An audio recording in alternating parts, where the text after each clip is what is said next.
vote because you don't want to try Good afternoon, everyone. Good afternoon. Welcome to the Western Heritage Center. My name is Kevin Koister, the Executive Director. We have Amanda, who's one of our board members over there.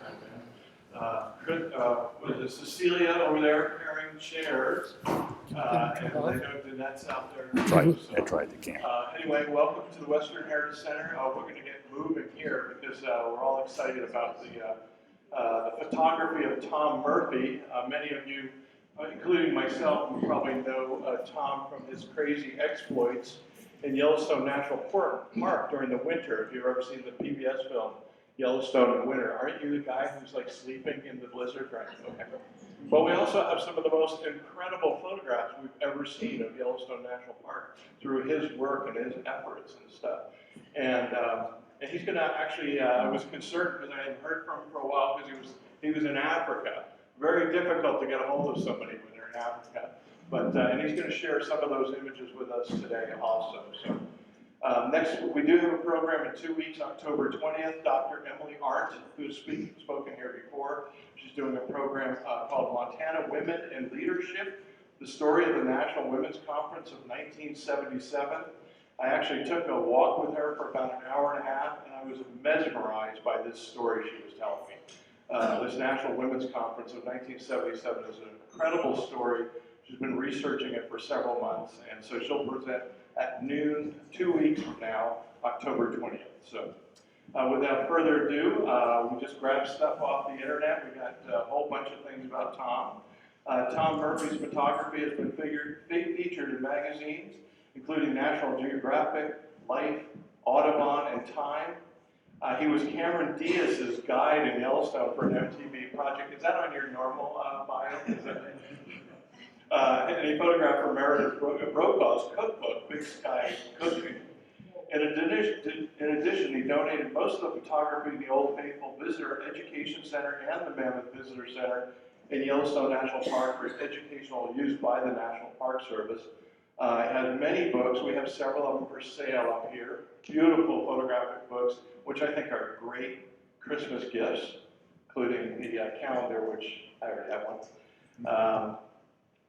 Tom won 2002 Montana Book Awards and accompanied video, earned an Emmy nomination for photography. He also serves on the National Advisory Council of Yellowstone National Park and is an active volunteer and co-founder of the Park County Search and Rescue Team. Without further ado, Mr. Tom Murphy.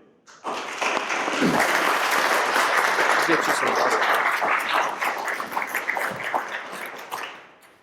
Well, thank you.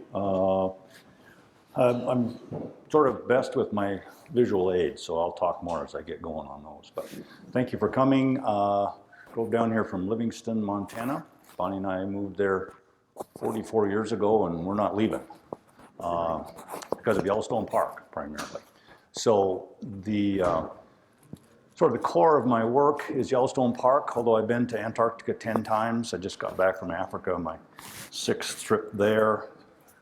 But I'll take a shot at it. Thank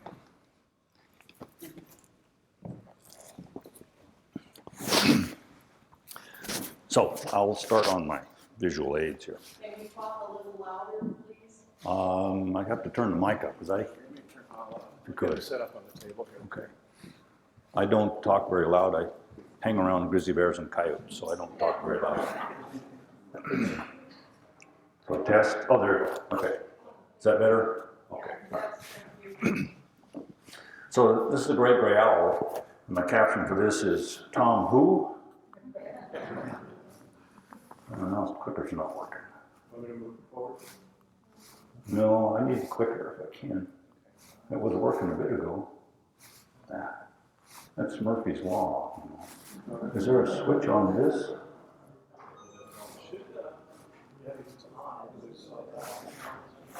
Oh, shoot. Yeah, it was working. Yeah, it's working. Just the pointer was working. Technical difficulties. I promise I won't dance up here. What kind of owl did you say that was? It's a great gray owl. They're about, from here, they're about this tall. And they're pretty tolerant once you find them, but they're hard to find, even though they're that big.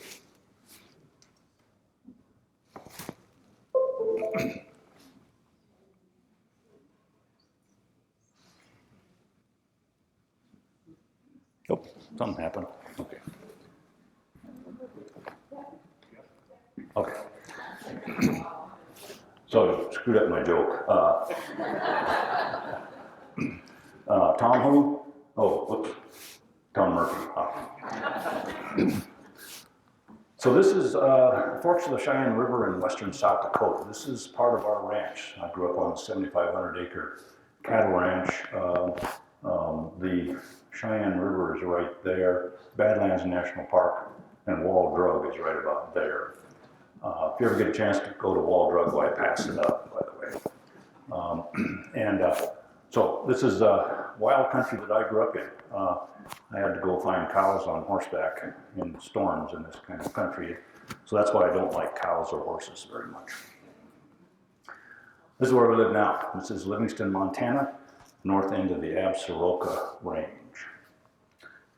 I'm a wildlife photographer and I watch animals. Of course, they watch me. Some of them don't like the looks of me sometimes. But I want to tell the story about these creatures. I would like to be an informed voice for them. And this is one of my favorite grizzly bears, number 264. She actually has a radio collar on. And she was feeding on a bison carcass nearby. I spent 5 days with her. And every morning about 9 o'clock, she did yoga. So, very fun. Now, Yellowstone Park, as you probably know, was established because of the thermals. This is my favorite geyser. This is Grand Geyser. This is Bonnie's favorite geyser. This is Castle Geyser. And this is one of the most famous natural features in the world, Old Faithful. It's not the most faithful, it's not the biggest, it's not the prettiest, but it's got a good PR person. So that's a traditional look with the moonrise. Did a project for Georgia Tech with thermal imaging camera. This is Old Faithful, just recording the heat. So Yellowstone is, again, established because of the thermals, because of the heat. This is a black sand basin. This is in Midway Geyser Basin. This is from the park helicopter. This is Grand Prismatic Spring. There are people on the boardwalk right there, give you a sense of scale. Like you mentioned, I donated all the photography to the visitor center at Old Faithful, and they needed some aerial stuff. So this is shot out of the helicopter, the park's helicopter. So I took the door off, and pilot's over here where he's supposed to be. When I started shooting, he tipped the helicopter on its side and spin in circles while I was shooting. So I threw up about 5 minutes after this. Mammoth Hot Springs, that's actually my favorite thermal feature near Mammoth communities in the northern entrance. This is Canary Spring, very variable. One of my favorite pieces of trivia about Mammoth Hot Springs is it produces about 10 tons of rock a day. So people come back after 20 years and says it doesn't look the same. It doesn't look the same as it did last week. Very, very dynamic place. And the structure of this rock is determined and formed by bacterias. About maybe 500 or 600 different species of bacteria have been identified in Mammoth Hot Springs. Another thermal image of one of the terraces. Again, hot stuff is the yellow and the red. Cold stuff is blue and black. That little dancing bear is just a rock. This is Angel Terrace. And then close-up, a random piece of this stuff, full of all this bacteria, cyanobacteria it's called, and it respirates oxygen. Cyanobacteria has been respirating oxygen for about 2.5 billion years. That's why we were able to be here, because we can breathe their oxygen. Trees and grass stole the idea. This is in West Thumb Geyser Basin along the shore of the lake, and this is trees basically heavily coated with rime and hoarfrost from thermals. Looking east across the Yellowstone Lake towards the Absaroka Range. These are Lower Geyser Basin. This is a runoff area from thermal features, and it killed the trees, and they call them bobby sock trees because the capillary action pulls the silicates up into the trees. It's a series of trees, by the way. This is Electric Peak in the northwest corner of Yellowstone, and aspens in the fall, like right now. And just as an aside, I skied to the top of that mountain one time. Most people ski up them. I ski or down them. I ski up them. So when I stood on top of Electric Peak, I could touch 11,000 feet. This is a lodge full of pines hanging on to the shore of the cliff faces in the Grand Canyon of the Yellowstone, right at the base of the falls. Some junipers and mammoth. Again, the steam moves around, creates interesting photographs because it knocks the busy backgrounds and highlights different things. Kind of a nondescript clump of trees normally. Another nondescript tree, right kind of light, right at sunrise, backlighting hoarfrost on that snowbank as well as the tree itself. An aspen grove in Lamar. Now the fires, I remember the fires in 1988. This fire was about 20 years ago along the east shore of Yellowstone Lake. It's actually a good thing, not going into fire ecology. The lodgepole forest in Yellowstone and all the way up into Alaska, they need to burn about every 100 years to create a new forest. So actually, environmentally and ecologically, this is a good thing. You get this kind of stuff afterwards, loaded with vegetation, forbs and grasses and sedges, and it's a lot more vegetation and food for animals after the fire. And I wish my garden looked this good. These are wildflowers in Lamar. Some wild rosebuds. These are flying flowers. They're called a copper blue butterfly. Each one is about the size of your thumbnail. This is Slough Creek. You'll see a lot of stuff from Lamar Valley. Lamar is one of the tributaries of Lamar at sunrise. And this is moonrise over the Absarokas. And this is down in the southern end of the park, the south end of Yellowstone Lake, the southeast arm, looking up a place called the Thoroughfare. Yellowstone is my favorite place in the world. Lamar is my favorite part of Yellowstone.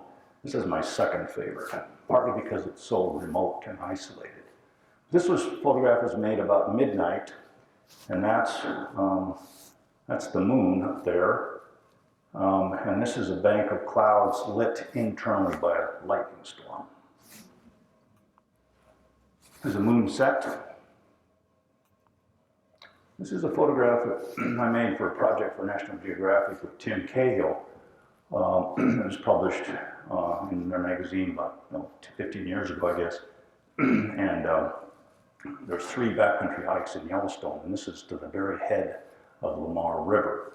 It's a place called the Hoodoos, and this is, Tim and I ran around with flashlights. It's dark, there's stars in the sky, and we lit these columns of rock that are probably twice as high as this ceiling, and created these sort of strange shapes, or illustrated these strange shapes. One of the things about Yellowstone, many things I like, is how dark it gets. This is the Milky Way. It's pretty hard to see the Milky Way in most parts of the world. And then stars, you can't see this stuff here. This is a 5-hour long exposure of star tracks. That's the North Star there. And one of the things that interests me in this is how varied the color is. There's virtually no white stars. They're all different colors depending on the temperature. This is another photograph made in the middle of the night. This is about 1 o'clock in the morning. This falls in the southwest part Yellowstone place, a place called the Beckler, again, stars in the sky. And this is Denanda Falls, about 150 feet high, and this is a moonbow. This is a rainbow from the light of the moon.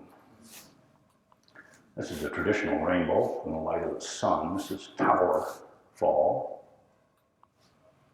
And I think this view right here would classify Yellowstone as a national park all by itself. This is the lower falls of Yellowstone, about 310 feet high, dropping down into this spectacular erosional feature called the Grand Canyon of the Yellowstone. That's summer, this is what it looks like in winter. That ice cone that forms at the base of the falls is kind of a measure of how cold the winter is. I've seen it 2/3 of the way up the falls, like 200 feet of ice stacked up there. A close-up of some of the ice clinging to the canyon walls from the mist blown off of that falls. It's an abstract. This is North Twin Lake, partially covered with frost and ice. And the vertical lines are the reflections of tree trunks from the far shore. I call this my Norwegian beach scene. Snow pillows on rocks about the size of the chairs you're sitting on, but people see something else besides snow. This is Hayden Valley in the wintertime. Sun in the afternoon looking across these big glacially formed hills with 20, 30 foot drifts. This is Lamar, right near sunset. Just a simple abstract, but again, trying to tell the story of the countryside and give people a connection to the beauty of wild country. This is some of the wildest place in the world, actually. This is in Yellowstone Park, a place called the Thoroughfare. South boundary of the park goes east-west right about here. This is the Bridger Teton Wilderness outside of the park. There's a backcountry patrol cabin right about there in that little meadow. It's the most isolated, occupied building in the United States outside of Alaska. It's 32 miles to the nearest road from that building. And it's in Yellowstone Park with 4.5 million people driving around. Again, if they let me, I'd live up there. Back to Electric Peak. This is the northwest part of Yellowstone at sunrise. Swan Lake Flat. This is back in the Thoroughfare in the southeastern part.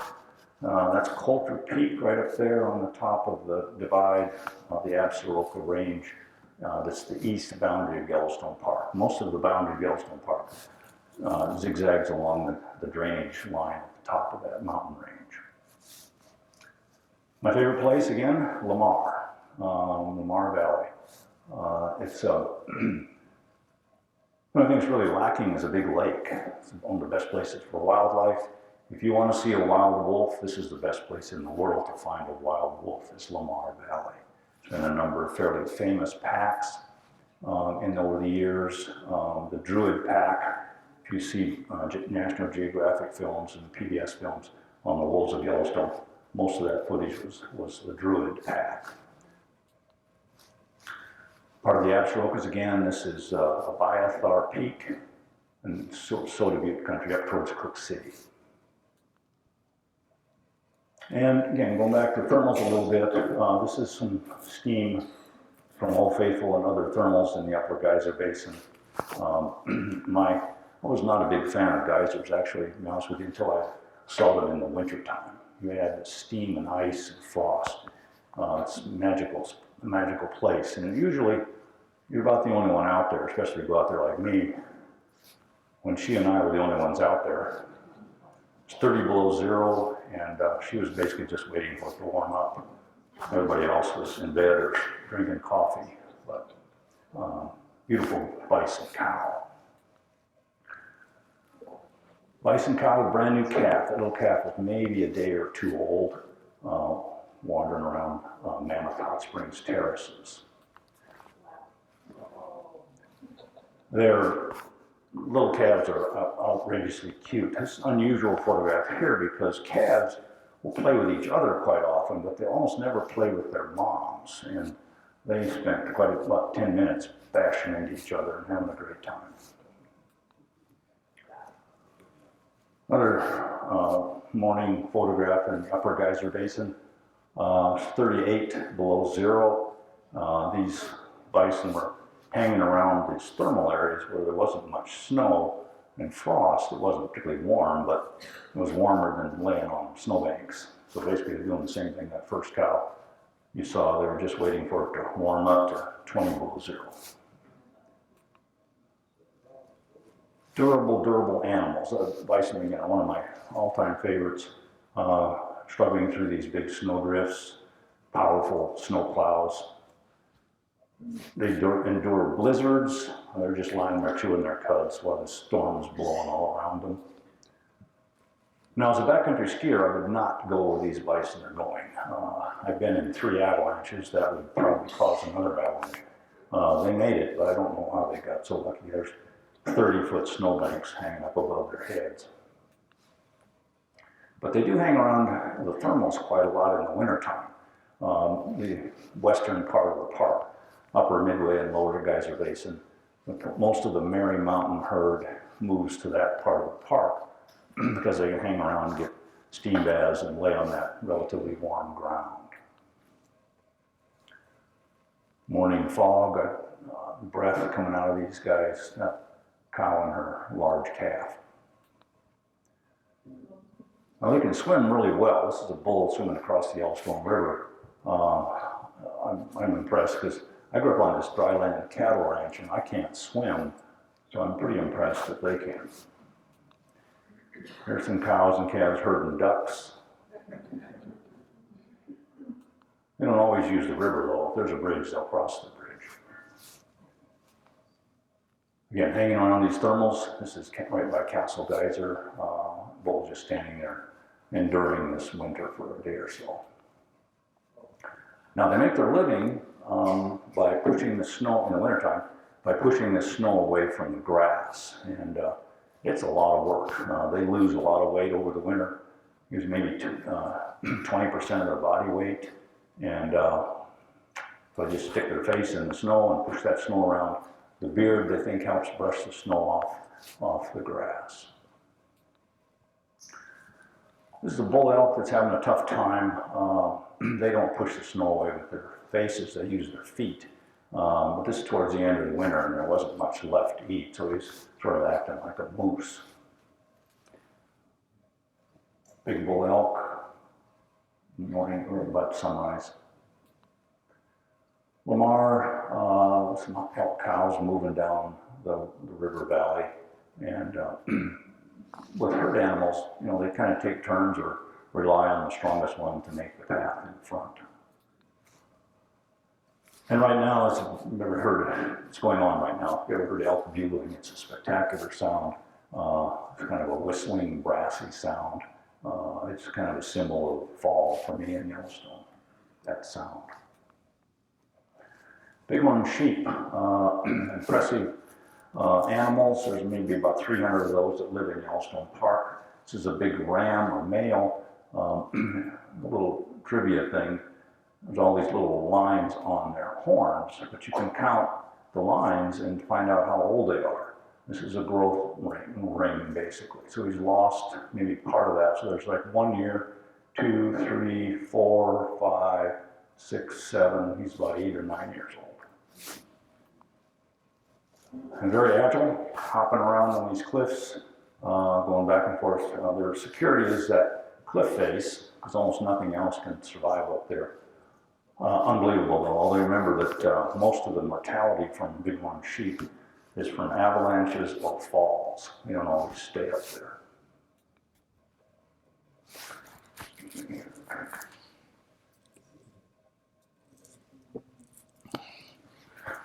All that water made me have a drink. This is a bull moose in the thoroughfare country. What he was doing was he's feeding underwater, aquatic vegetation. He pulled his head out of the water and let the water run out of his nose. Pretty hard to arrange a rainbow and bull moose. This is the thoroughfare again.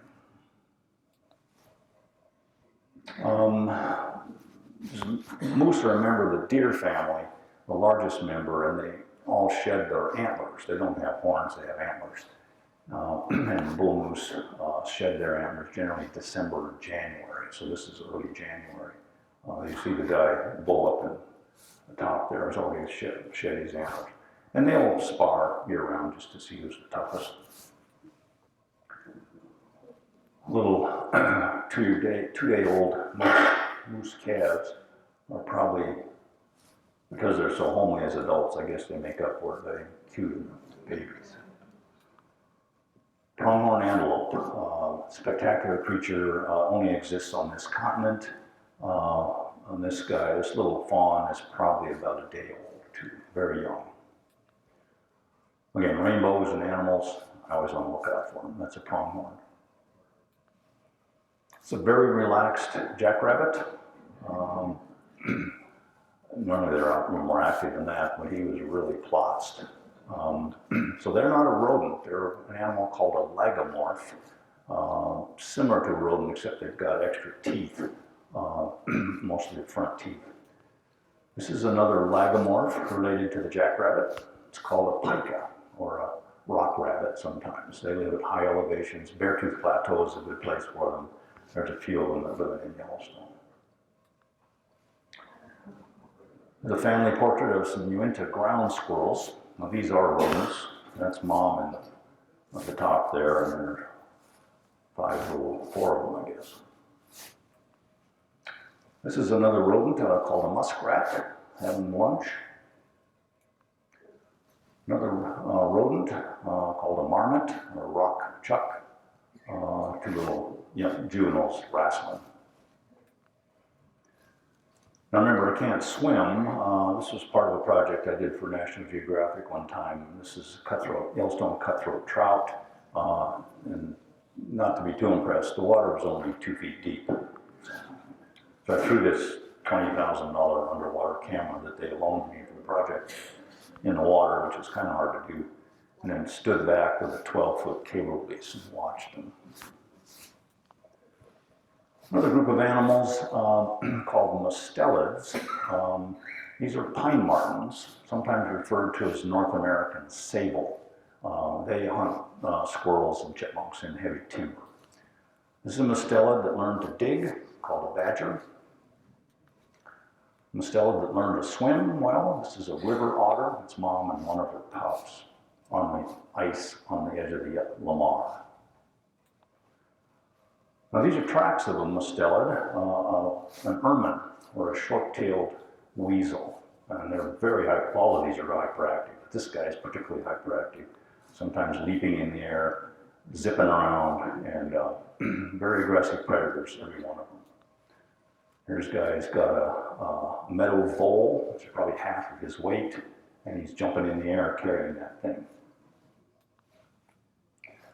Another creature jumping in the air is a red fox, hunting mice. Once in a while, they'll get something beside a mouse. This is a long-tailed weasel.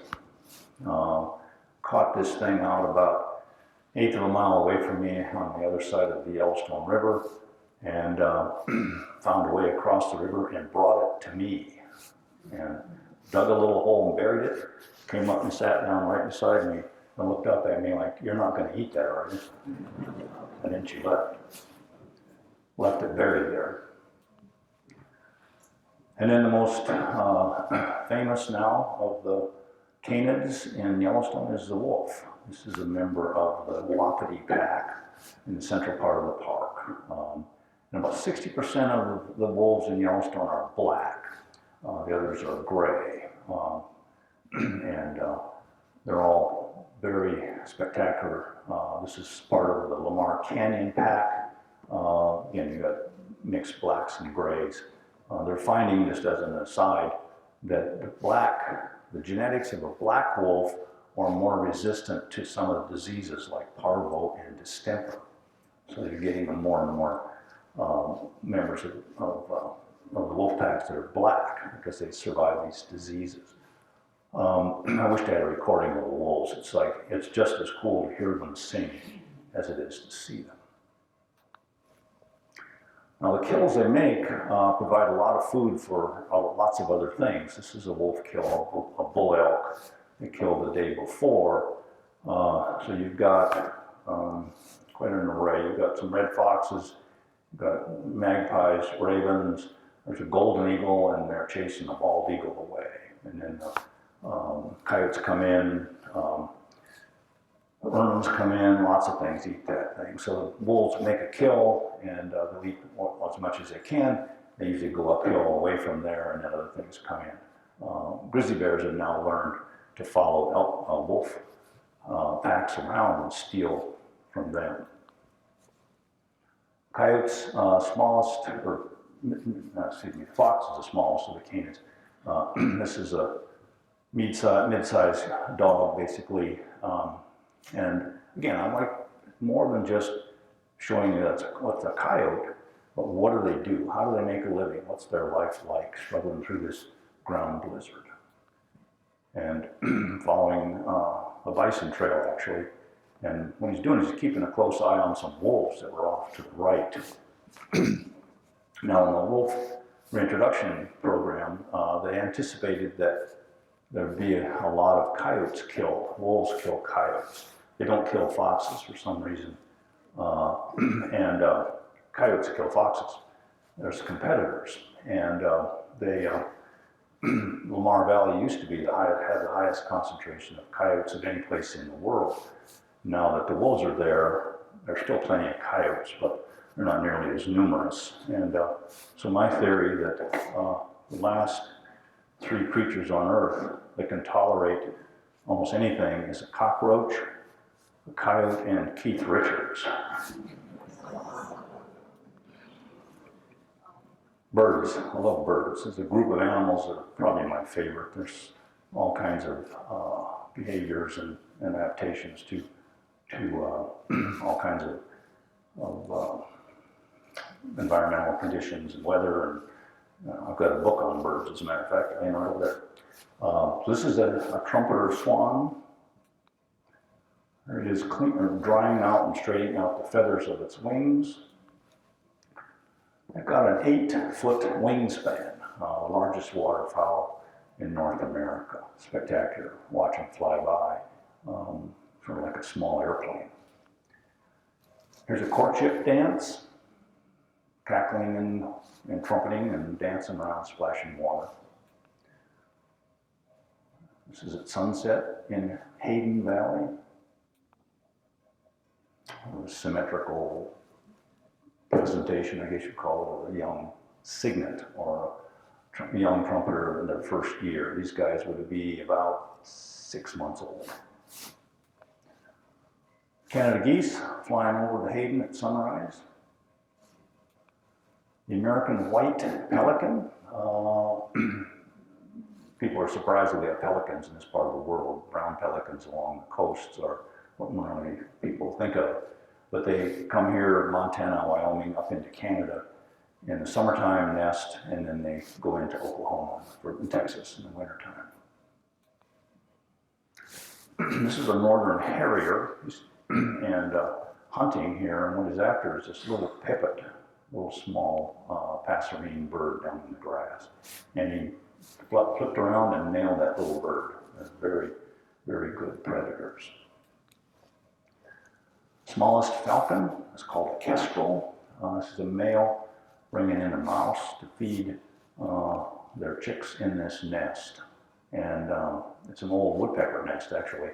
And didn't look like it was possible, but there 5 little falcons came out of that nest eventually.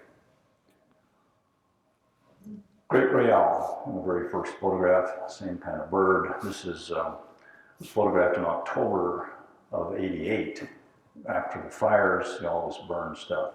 And he's got a pocket gopher under his chin there. And he's afraid I'm going to take it away from him, so he's kind of covering it up, trying to scare me away. It's their typical habitat. They live and nest in heavy timber, and then they hunt in the grasslands on the edge of that timber. This is a young great horned owl. It's just stretching his wings. watched a lot of nests, and great horned owls are probably the most affectionate raptors I've seen in nests. Most of the time they don't like each other at all. They're glad to get rid of their sister or brother, but these are very affectionate. That's what I look like this morning.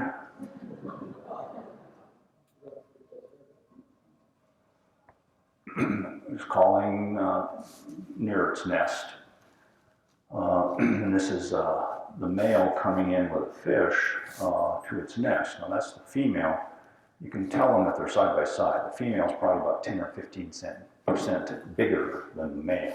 So the male's job is to bring the food and then leave it there, and then the female tears it apart and feeds the chicks.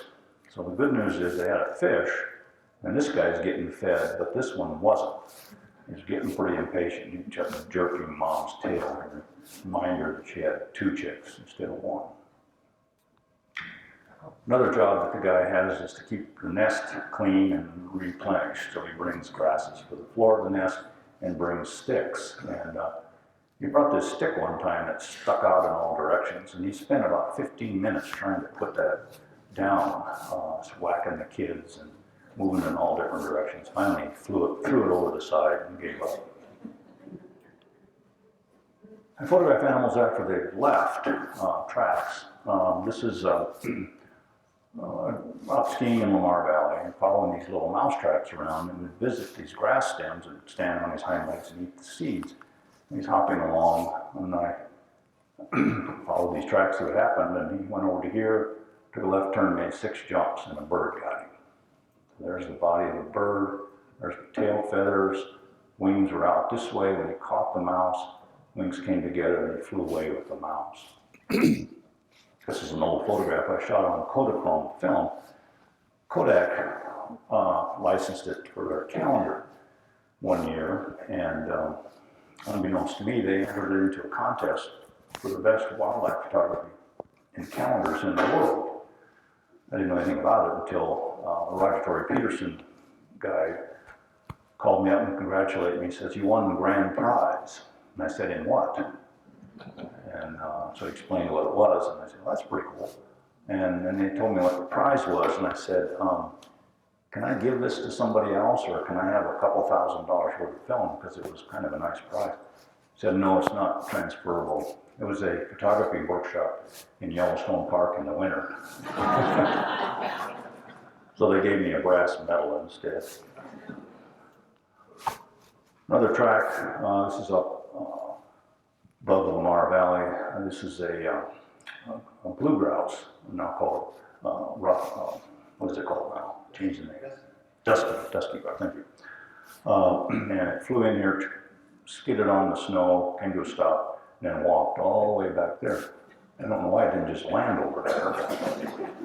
Wasn't planning very well. Look at our bird behavior. This is a yellow-headed blackbird male up there, and you're supposed to fly into these tule reeds and grab a few and let them bend down, and you stand there. Well, this Juke chick had not figured this out yet. He had 1 foot in the boat and 1 on the dock, and he fell in 3 times. I don't know if he made it or not. Mountain bluebird in the springtime, spectacular color. I mean, unbelievable. I don't know why they're that color. This is a fairly rare duck in this part of the world. It's called a harlequin. Typical feeding habitat. They fish and catch insects in this whitewater. Steller's jay, high altitude, high elevation jay, related to the jays, jackdaws, ravens, magpies, and crows. This is the male, I can't remember the name of this guy yet. It's a blackbird, brewer's blackbird. All puffed up and yelling for girls. This is a female broadtail hummingbird in high altitude generally in Montana. One of my favorite birds, magpie, black-billed magpie doing a little can-can dance out there in the snow. A magpie, or excuse me, raven. This is a one in Golden Gate near Mammoth, and he was catching flying ants, and big mouthful of flying ants, and they'd take them over and feed its chicks. There's 5 very hungry chicks over there. Anybody know what a group of ravens is called? A murder is crows. Ravens, a group of them is called an unkindness. I got one bird joke. One crow is a crow. 3 or more crows is a murder. What's 2 crows called? Attempted murder. Ravens, pretty aggressive. There's a carcass nearby, and he's trying to chase the bald eagle away. Black bears, it's fairly common. I just read an article. They estimate there's maybe 600 black bears in Yellowstone Park. They occupy most of North America from Florida clear into Alaska. These are 3 little guys, maybe 3 months old, and their job is to play. This guy's about a 2.5-year-old black bear up on Dunraven Pass, going up to the top of these white bark pine trees after those cones, because the seeds in them are really good. He's about 60, 70 feet off the ground up on these little branches. The smart bears are on the ground waiting for him to drop stuff. The little guy rolling rocks over looking for bugs, sniffing the flowers. Actually, he's eating them, but he has to snip them first. And they're negotiating amazing places. Rock face here, there's actually mountain goats below that bear. Young grizzly bear, and about a 4-month-old grizzly bear, little cub, standing on his hind legs, kind of checking me out. Now, the difference between black bears and grizzly bears in terms of habitat is that black bears occupy areas with a lot of trees. They can climb trees, that's their retreat. Grizzly bears, little guys can climb trees for a while, but the big adult grizzly bears, they have claws about as long as my fingers, and they can't climb very well. They can ladder up if there's enough branches, but they evolved on the prairie. So this is actually grizzly habitat here, sagebrush prairie. They have a reputation for being bloodthirsty and dangerous animals. Here's just a pair of them, according. Now they're scavengers primarily. They eat about 85% of their diet is vegetation, but if they can get a higher dose of protein, they will go for it.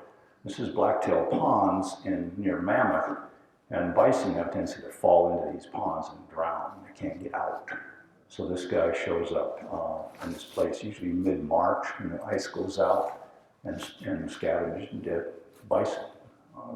They've been there sometimes for months. That's why there's no hair on that bison anymore, because that bison's been in the water for probably three or 4 months. So here's my yoga bear. That's mom there, 264, and she did the same thing. She was scavenging carcass. This is a bison carcass. There's the nose of that cow bison. She spent 7 days there. I spent 5 days with her, and wonderful bear. She'd come and lick the bugs off the headlights of your car, but she never got in any trouble. She was provided, in a sense, opportunity for people to see what grizzlies did. You know, not running around killing people, they're eating bugs and grass and that sort of thing. So I fell in love with this guy.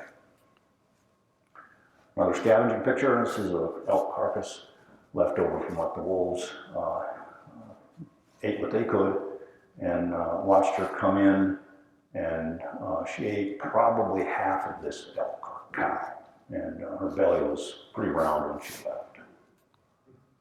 They also try to catch their own, but they usually don't do very well. There's one unsuccessfully chasing a moose. But it's pretty cool that people can have an opportunity in Yellowstone Park to see nature and its wild creatures.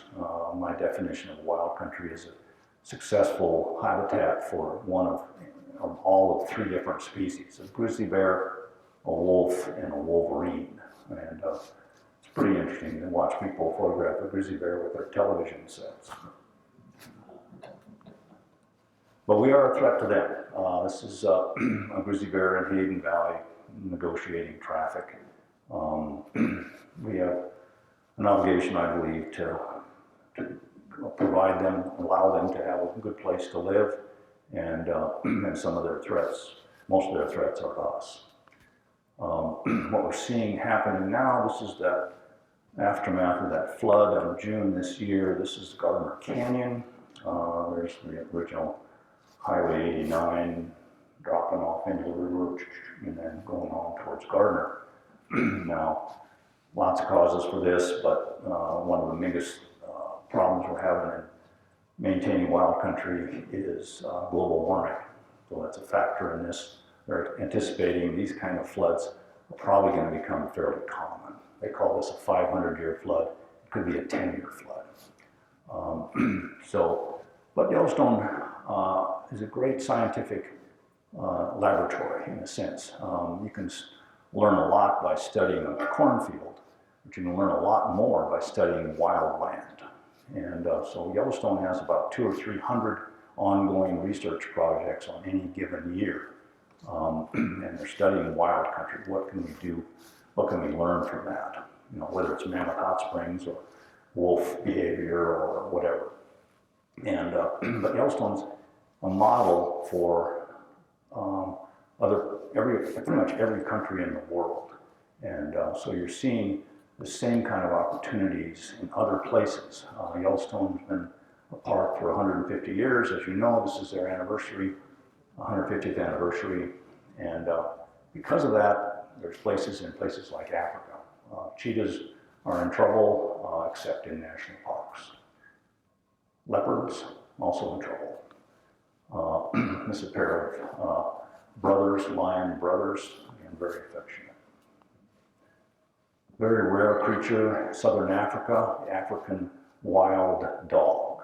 And amazing hunter, again, mostly legs, and they basically run their prey down. This is a park in Rwanda called Volcanoes National Park. A woman named Diane Fossey went in to study mountain gorillas about late 1950s. And because of her, pretty much her alone, got that land set aside as a national park to protect these creatures. This is a silverback male mountain gorilla. As a young guy, maybe a year and a half old, very confident looking, sitting on that stick. And my favorite animal in the world, again, these guys. And this affection between this mother and her about a 6-week-old baby was almost heartrending how beautiful they are. Again, they only exist because of national parks. Yellowstone provided that model many, many years ago. An interaction between different unrelated creatures. It's considered one of the most dangerous animals in Africa, and that egret wasn't particularly intimidated. It's Antarctica, that's a young elephant seal, and those are king penguins. These king penguins are about 3 feet tall, can give you a size comparison. This is an adult elephant seal in South Georgia Island in Antarctica, and a gentoo penguin. This is an elephant seal trying to fly. He's throwing cool sand on himself. This is a baby elephant seal. Looks like a Dr. Seuss character. These are crowned cranes. We have sandhill cranes and a few whooping cranes going through Montana. Crowned crane, about the same size, but they got a hat that every woman probably would be jealous of. I guess I wouldn't wear one, but some people would.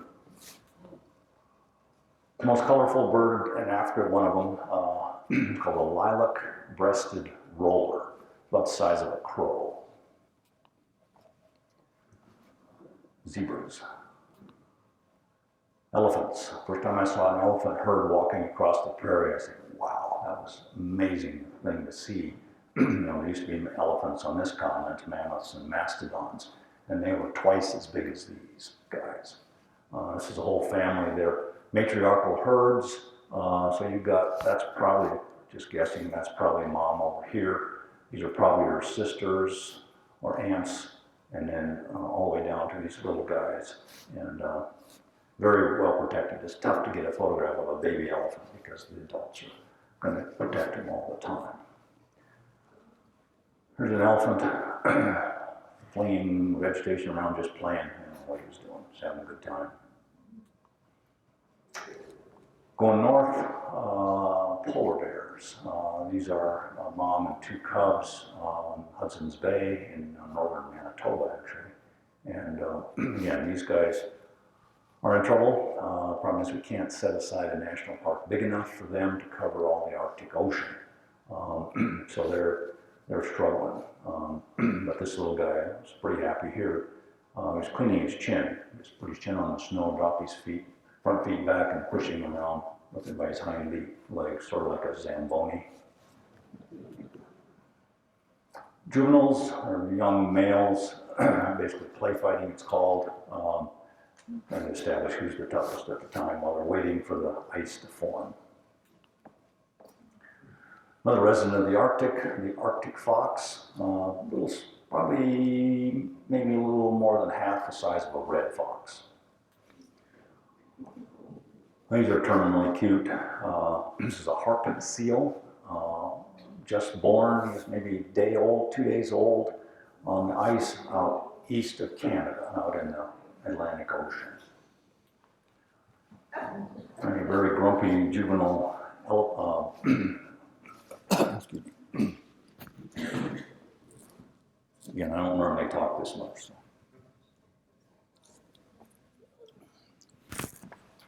The king penguin chick, about a year old, hadn't lost his first, the down, basically got his first set of feathers yet. There's a pair of kings going out for a stroll. And this is one of their colonies. This is on St. Andrews Bay in South Georgia Island of Antarctica. And it's an unbelievable expanse. Here's the adults down here. Each one of them's got an egg under its belly. These little brown guys scattered around are a year old from the year before. And this colony, the researchers estimate 200,000 pairs of king penguins in this one colony. I mean, Antarctica is spectacular in lots of different ways. This is one of the most numerous penguins. This is a Gen 2 penguin. I love their feet. Very relaxed Adelie penguin, waiting for lunch. This is an Adelie on some ice, an iceberg that flipped. This is part of what they call it, was originally what they call a tabular iceberg that formed on land, slid into the ocean, and melted in from below and flipped once in a while. So you get these spectacular shapes. And these have great toenails so they can climb around on that ice. I went back, I've been there in Antarctica 10 times, I went back 9 times because of the ice. I mean, these ephemeral icescapes are just sculptural, beautiful things and are very ephemeral. I mean, this probably was gone within 2 days. And the ice is, again, sliding off the land into the ocean and melting is not a good thing. That's global warming. It's causing a lot of problems. I can talk about my experiences seeing Antarctica over a span of 30 years.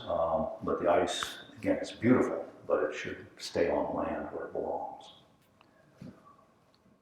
It's an African bird called a skimmer, and they fish by zipping along, hoping to run into a fish, and this guy did. You can see that he's got a fish, bends his head down and continues to fly. I suspect once in a while they do a somersault in the water. If they're successful, they fly away with the fish. Again, the variety of animals and wildlife, I'll never get tired of that. I'm never retiring because who knows what I'll see next. So everybody wants to hear about my ski experiences. This nut skis in Yellowstone. This is 1979. That's me, my Salvation Army stuff at the time, learning how to do this. I grew up on a cattle ranch, South Dakota, used to 20, 30, 40 below zero, taking care of cattle. So cold doesn't really bother me particularly. So this is just my overnight ski trips in Yellowstone Park. It's above my office. Old Faithful is right about there. Lamar Valley's there. The thoroughfare is here. That's Yellowstone Lake. Hayden is here. Mammoth is up here. Gardner's there. I live up about here. So these are about 46 trips I've done in the last 40 some years. And 3 of them are all the way across the park. First one I did was this route, and then I went diagonally across the park, and then I retraced that that first trip for a film, which isn't out yet. Anyway, so that's some of the routes I've done. That's just winter, and this is my winter summer stuff. One of my first solo trips, trying to go east to west, from Pascatepe to West Yellowstone. I quit after about 10 days because I got bored walking or skiing through the trees. But this is up in the Lamar on top of Specimen Ridge. That's, let's see, there's a highway that goes to Cook City. Cook City's the other side of these mountains here. Lamar River's right there. So that's, again, early on, my external frame pack, my Salvation Army clothes, whatever I had, and those sunglasses make me look like a bug. So the solo trip I did, 1985, I had 6 people who were going to go along with me over summer and fall of 1984, and they steadily found reasons not to do it. One guy broke his arm, but I had one guy who stuck with me, but he called 30 minutes before we were supposed to leave town to go drive to Jackson and said his dog was sick and he couldn't go. I don't know what he fed his dog, but he chickened out. So Bonnie and I drove down to Jackson, stayed overnight. She dumped me off on the road at Flag Ranch, south of the south entrance of the park. I skied the 3 miles up to the south entrance and got a backcountry permit. The Park Service wants to know where you're going to be in case you don't come out, they can go find you. And the first and only time I ever had a ranger ask if I'd call him when I got out, because they don't want you doing this by yourself.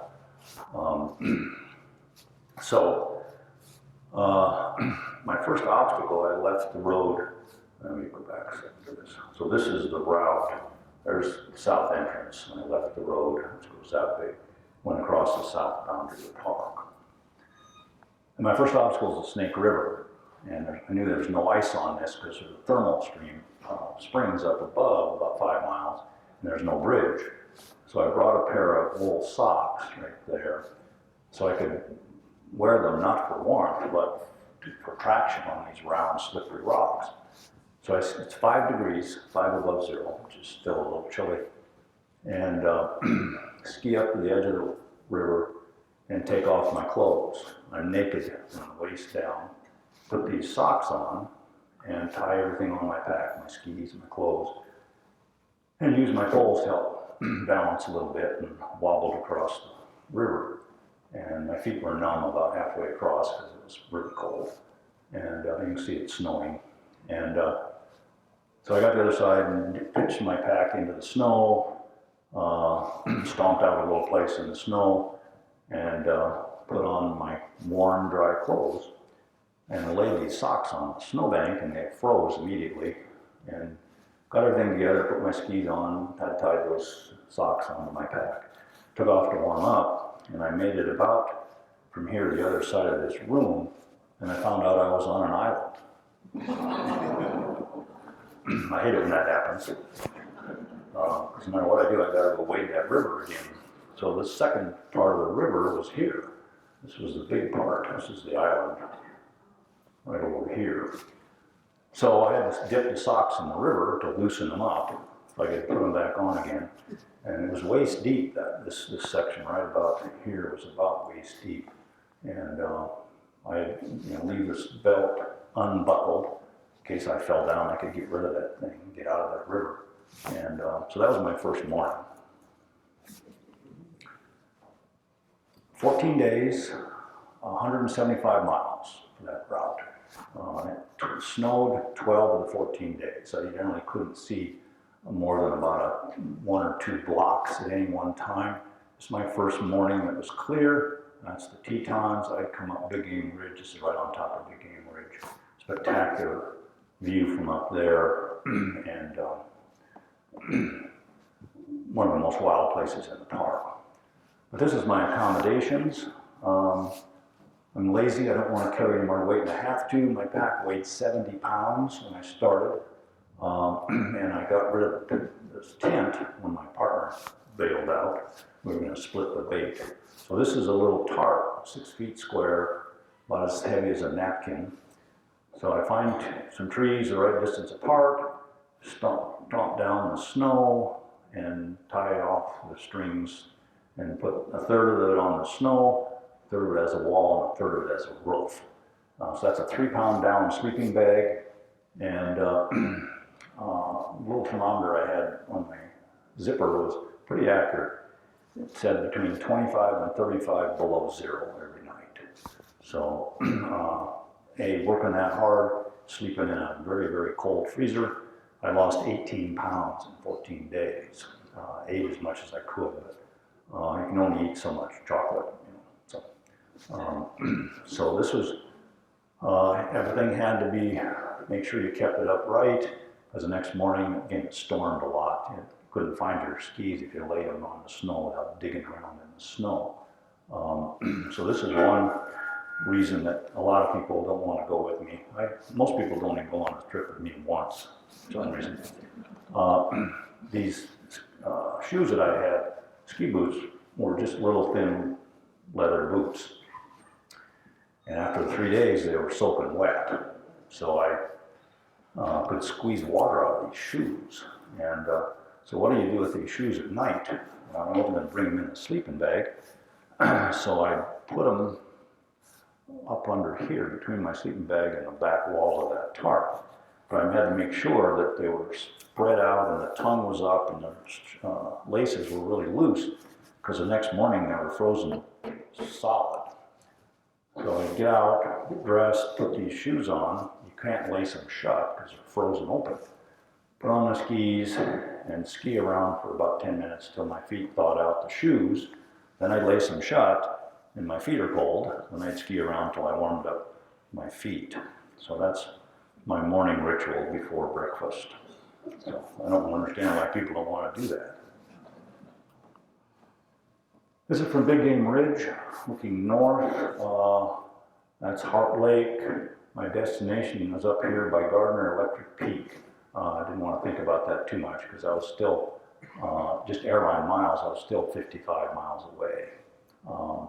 But magical stuff. This is mountain lion tracks.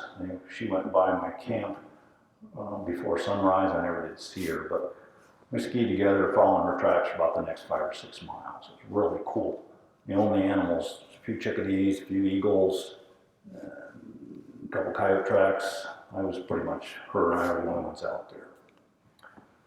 And about the 3rd day out, I was standing in having some lunch, and 10 feet of snow everywhere, there's no place to sit down. And I heard this thumping sound. And I look around like, what in the world was that? And I listened again, it was my heart. It was so quiet. And the rest of that trip, in my sleeping bag or wherever, just stopped and I could hear my heart beating. And I've done a lot of other trips since with other people, and I've never heard it again. It took a while to that head clear out. And so it became sort of a spiritual experience, I think, to be that isolated and that it's just a remote a place that it's just basically me. Going back to the thoroughfare, this is on retracing that route. That photograph right there, that you saw, the thoroughfare earlier, was made from up there in the summertime. Again, on my solo trip, a friend of mine was a ranger at Tower, and he checked the records. He said I was the only person to ski through here for 10 years. Nobody does that. It's handicap door. Just getting. Oh, great. This is a photograph from a diagonal trip I did across the park with two friends. This is the Beckler Meadows. Tetons are back there. This is starting from the southwest corner of the park, diagonally to Cook City. That took 12 days. And Dave drug this sled around. Brian and I carried a pack. He learned to hate that sled, particularly on the steep stuff, miserable things. Yeah. Drag you around. And if it's flat ground, it's great, but on this steep stuff, it's not. So some of the practical stuff is how do you get across some of these streams? Most of them are frozen, but there's open water. You got to get across them somehow. This is the North Fork of the Shoshone, and we skied up here. There was a snow bridge here, and I very carefully went across this thing, camped nearby, and I had a bad feeling about it. I went back, and it collapsed. I'd have drowned right there because that's probably 10 or 15 feet deep with a pack and skis and whatever, and snow all around me. So I try not to do those kind of crossings. If I can, I find a log across there, and so here I am dancing across this log, going around all these branches, and got out in the middle and realized if I fell, I'd be hanging upside down from my skis over that river. Route finding, in the wintertime there are no trails. Everything's covered with snow, so you gotta find your own routes. This is through some burned country in about 20 years ago, I guess. Going across Harp Lake, blizzards, it's not, I don't do this for fun. I do it because I want to see this country. So you got to suffer a little for that, I guess. This is a project I did for National Geographic. This is, we skied 8 days from the north end of Yellowstone Lake to Lamar. And I had 4 women that came along with me. And mostly because Tim Cahill, the writer, wasn't very good looking, so they wanted somebody else to photograph instead of just him. And there's 4 women in there, and they were great, they were terrific. This is before breakfast, so the last morning, I got out and we had breakfast, and they said, Tom, we were thinking last night, we come up with some rules for backcountry skiing. Don't do it. This is top of Specimen Ridge. This is for part of that Christmas in Yellowstone film. So that's Electric Peak is right over there. And that's me. This isn't my photograph, but me skiing along the top of that drift. And then when we did retrace the route for this movie, we were out on Yellowstone Lake, ended up in a whiteout for about 3 hours. Couldn't see anything. We're just skiing along, following a compass bearing is all. And I'm excited about Yellowstone Park. I'm not leaving. Just as happy as this little grizzly to be a resident of this area. Some would celebrate in other ways, but that's still paradise behind that gate. Thank you.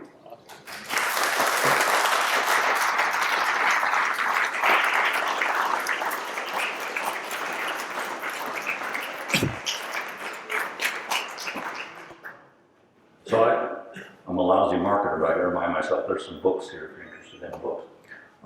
So, questions? You said that there was a movie that's cast, what is it going to be released? 2 cameramen were along on that trip. That's why there was only 4 of us out there on that last photograph on the lake. The idea was to retrace this route of my solo trip and show the public how tough that country is to see. Good news, bad news, it's about 85% shot, but it's still not done. I'm trying to get some funding, but connections, if it gets done soon, probably end up on National Geographic or PBS, but I don't know when, sorry. Are there any animals that have eluded your sights in Yellowstone that you have not seen? Have I missed some animal? The rarest animal probably in Yellowstone is the wolverine. There was a research project done about 10 years ago. They spent 2 years looking for wolverines. They found three individuals. And I've seen one in person, but I was so excited to see this thing, I said, I don't need a picture of it, I just want to watch it. So.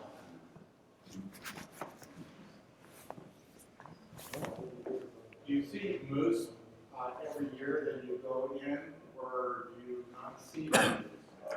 How common are moose in the wintertime? Before the fires of '88, the park estimated there was about 300 moose in Yellowstone. They weren't real common then, but they were in predictable spots, so I could pretty much guarantee I'd find moose.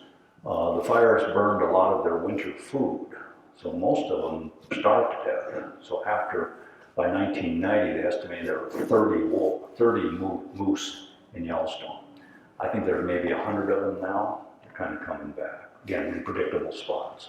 So the short answer is they were a lot easier before '88, but they're coming back. What kind of food do they eat? Willows? Willows, mostly willows, and but their main food was spruce buds, the tips of spruce branches. I've tasted them; they're not too bad. Willow tastes bad; it's bitter. When you were drying out your boots, it seems like you never use fire when you're on a trip. Is there a reason for that? I never dried out my boots; they just stayed wet all the whole trip. But to answer your other question, you can't. If you build a fire on top of 10 feet of snow, it doesn't stay there. It just melts down and you get steam and smoke, and it's a mess. You could maybe find a couple of big logs and build a fire on top of the log, but it's not going to stay there very long either. It's actually better to just rely on good clothing, a good sleeping bag to stay warm. Although I would say I did freeze one toe on that trip, but I can't tell you which one it is now. I still have all of my fingers and toes, much to Bonnie's amazement. What was your most harrowing experience?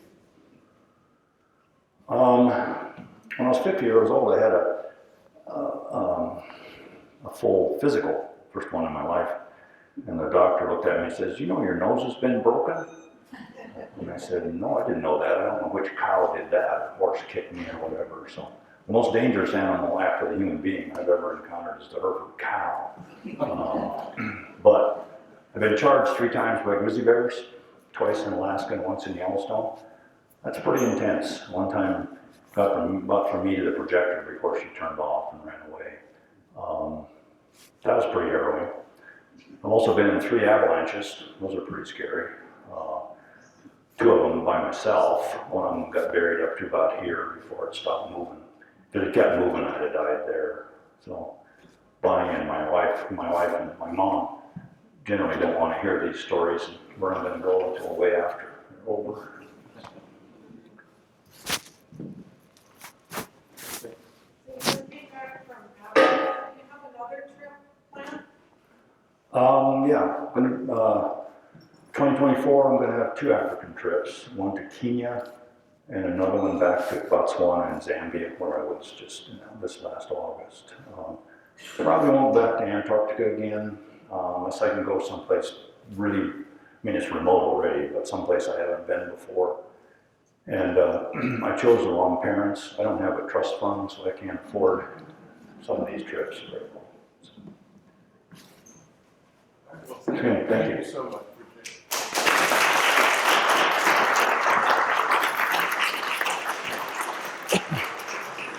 We do have some of the calendars and books up here. Amanda's over there. So if you do, and I'm sure Tom would be